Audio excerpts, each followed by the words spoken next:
All right, good morning, Dr. Matas and class. Today I'll be going over chapters 7 and 8 of Scaffolding Language and Scaffolding Learning by Pauline Gibbons.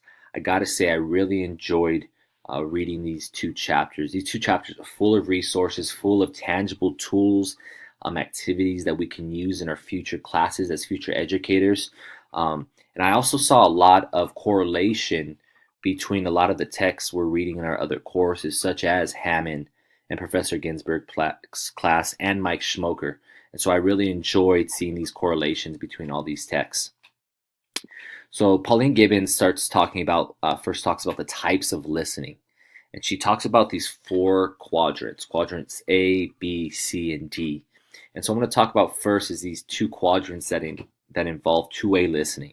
So quadrant A is a conversation at a party, a conversation at the bus stop about the weather, a chatty phone call to a friend.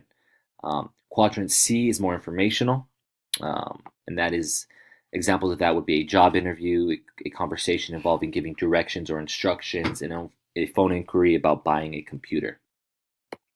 The next two quadrants I'm going to be talking about are more of a one-way listening. So quadrant B, examples of that would be someone telling a story or someone telling a joke and you're there listening. And then quadrant D would be the radio or TV, a lecture, phone information, or recorded timetable of instructions for paying a bill. So these are all examples of just one-way listening. And so Pauline Gibbons talks about generally the easiest listening context for EL learners involves the sorts of situations found in quadrant A and C. EL learners quickly learn to talk to others and comprehend what is said to them in face-to-face context when the talk is about everyday and familiar topics and where the visual context can be an aid for comprehension. So I see this all the time in the classroom when students are in an environment that they understand, when they understand the context in which they're talking about.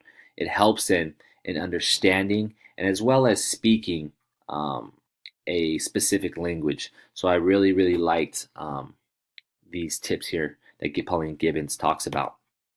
Moving on, Gibbons lists a couple two-way listening activities such as dictation, mind maps. These are all great activities we as future educators can incorporate into our classrooms. She lists one-way listening activities as well. One example would be hands up, which is where students are given a list of questions and they're listening to a particular video. And as they go along the video and they are able to hear the answer to one of the questions, they'll raise their hand and respond to one of the questions. So that's a great one-way listening activity for EL learners. So focusing on the sounds of English, Pauline Gibbons talks about EL students, including all adult learners, usually retain some evidence of their first language in their pronunciation. So when Pauline is talking about this particular area, she's talking about the accent, right? This accent that older EL students have. Particular activities to improve that would be jazz chants and raps, where it's fun, not uptight, and students are able to work on their sound of English. Other games are Say It Again and Shadow Reading are all great tools and resources we can incorporate into our classroom. So moving on, chapter 8. This is one of probably my favorite chapter in the book. And Pauline asks, well, why integrate, right? Integrated program takes a functional approach to language by placing its teaching focus on language as the medium of learning rather than on language as something separate. Concurrent teaching and learning, both subject matter and language, is a way of speeding up this process and helping to ensure that children's classroom time is spent as productively as possible.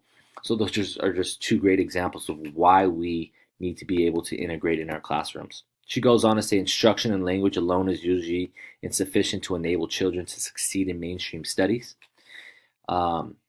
Integration allows continuous recycling of concepts, grammar, vocabulary associated with a particular curriculum and knowledge. So Mike Schmoker and Hammond talk about this incorporation of academic language, right? Kind of the teacher leading from behind. And this idea of the student thinking as a scientist, using the language of a scientist or of a professional. I really, really like that idea because a lot of our EL learners and just children in general have find it difficult to use academic language. So if we can kind of use this method of leading from behind and helping our students and slowly incorporating academic language for them to use every day is a great technique. And then last benefit, it benefits all students of a culturally and linguistically diverse classroom and a culturally inclusive and language aware curriculum. I see this when I'm in the classroom. When students are allowed to speak the language that they're most comfortable with, you can see the smiles on their faces. They're in an environment where they feel comfortable, and so I think that's should be the utmost importance for our students and for us as teachers to understand that we need to put our students in an environment where they do feel comfortable. Selecting language-based activities.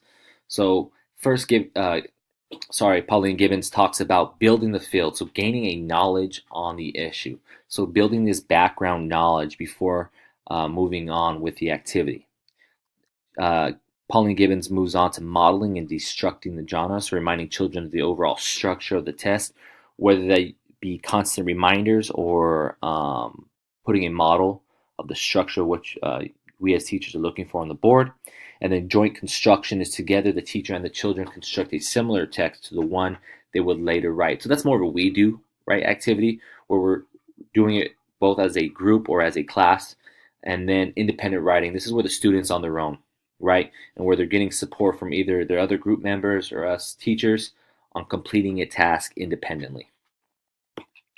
And then I just want to sum up, and Gibbons sums up with, the language-rich diet of EL teaching benefits all students and supports all children in using new language in ways that are central to academic learning. I think we as future educators need to be able to incorporate all these resources in our everyday classes, which are going to allow our EL students and our regular students in general to thrive, right, and to succeed in their future education. So I thank you guys for listening and hope you have a great week.